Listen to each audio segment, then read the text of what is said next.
नमस्कार दोस्तों। आज हम बताएंगे भाई, कल न्यूज़ आई है एक, उसमें है ना कोर्ट में जो हरियाणा सरकार की जो भर्ती थी उसके ऊपर कोर्ट ने जो फैसला दिया है सामाजिक और आर्थिक मानदंड के 5 अंकों के बारे में। जो अपील की थी उसको उन्होंने कर दिया था हाई कोर्ट ने। तो हाई कोर्ट ने कहा कि सभी भर्ती रोक दी जाए और दोबारा दोबारा सारी की सारी भर्ती करवाई जाए स्टार्टिंग से। तो इन्होंने तो फिर अब सभी के सभी जितने भी हरियाणा सरकार के कर्मचारी हैं, एचएसएससी है, ये इलेक्शन के लिए दोबारा ये भर्ती नहीं करवाना चाहती। तो ये चाहते हैं कि ये भर्ती का रिव्यू दिया जाए किसी ना किसी प्रकार से, या फिर ये सुप्रीम कोर्ट में जाए। सुप्रीम कोर्ट में जाने की भी बात हो रही है। तो अब इनसे, इनके वकील हैं जो एचएसएससी के वकील, इनसे बात हुई थी। कुछ मुख्य पॉइंट है जो आपको बताते हैं, इसमें उसकी जानकारी देते हैं। तो हाई कोर्ट के वकील हैं जो, उनसे जो जनरल बलदेव राज महाजन हैं, उनसे कुछ बात डिस्कस की गई थी। तो उन्होंने बताया है, तो उनसे प्रश्न किया गया, क्या हाई कोर्ट के फैसले पर अगली रूपरेखा बन गई है? अब अगला कदम आपका क्या होगा? तो उन्होंने कहा, क्या हाई कोर्ट के अगला फैसला जो होगा उसमें आपकी रूपरेखा तैयार है? अगला कदम आपका क्या होने वाला है? तो हाई कोर्ट एचएसएससी के वकील ने रिप्लाई किया कि हमारी अपील तो तैयार हो गई है, हम सुप्रीम कोर्ट में अपील दायर करेंगे। उन्होंने कहा कि हमने जो अपील बनानी है, जो अपील दायर करनी है, वो तैयार है बिल्कुल, और हम अब सुप्रीम कोर्ट में जाएंगे। अभी सुप्रीम कोर्ट में छुट्टियां चल रही है और किसी सीनियर एडवोकेट को एंगेज किया जाएगा। छुट्टियों के कारण एडवोकेट सभी बाहर गए होते हैं।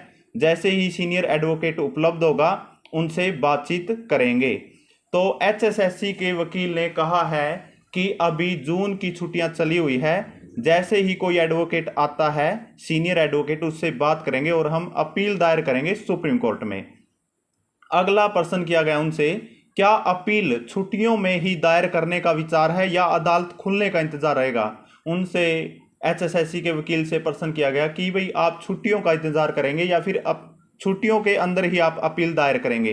तो उन्होंने उसका आंसर दिया, अगर सीनियर एडवोकेट पहले उपलब्ध हो गए तो छुट्टियों में अपील दायर करेंगे, अन्यथा अदालत खुलने का इंतजार करेंगे। अगर कोई भी सीनियर वकील आ जाता है तो उसमें अपील दायर की जाएगी। अगर नहीं आता तो भाई छुट्टियों का इंतजार करेंगे जब तक छुट्टियां चलती रहेगी, एडवोकेट ने कहा है।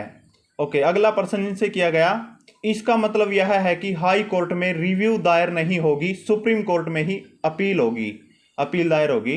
तो एचएसएससी के जो बलदेव महाजन हैं, उन्होंने आंसर दिया कि हाँ, रिव्यू दायर नहीं करेंगे, सुप्रीम कोर्ट में ही अपील दायर करेंगे। यानी कि उन्होंने कहा कि रिव्यू नहीं देंगे हम इनको, तो हम सुप्रीम कोर्ट में ही जाएंगे एचएसएससी की भर्ती को पूरा करने के लिए। ओके, अगला प्रश्न देखो, अपील का ग्राउंड लिया गया है। उन्होंने कहा कि क्या अपील है, क्या अपील के बारे में, क्या अपील करनी है, आपने क्या ये देखा है, इसका पूरा ग्राउंड चेक किया आपने? तो पंजाब एवं हरियाणा हाई कोर्ट में डबल बेंच ने पहले ही आर्थिक और मानदंड के अंकों को सही ठहराया था। जो वकील हैं एचएसएससी के, उन्होंने कहा कि पहली बेंच थी जो डबल बेंच, उन्होंने 5 अंक देने के फैसले को सही ठहराया था। लेकिन खंडपीठ ने तो हरियाणा सरकार की प्रशंसा भी की थी। वो जो डबल बेंच की खंडपीठ थी, उन्होंने हरियाणा सरकार की प्रशंसा की थी कि पिछड़े हुए और जिसके घर में गवर्नमेंट जॉब नहीं है उनको 5 नंबर देना बिल्कुल सही है, उसकी प्रशंसा की गई थी। और इसलिए डबल बेंच के फैसले को डबल बेंच नहीं पलट सकती।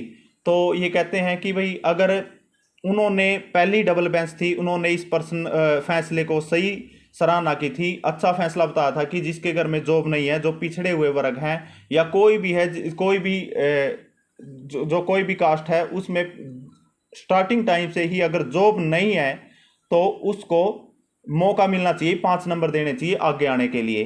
तो उन्होंने पहले तो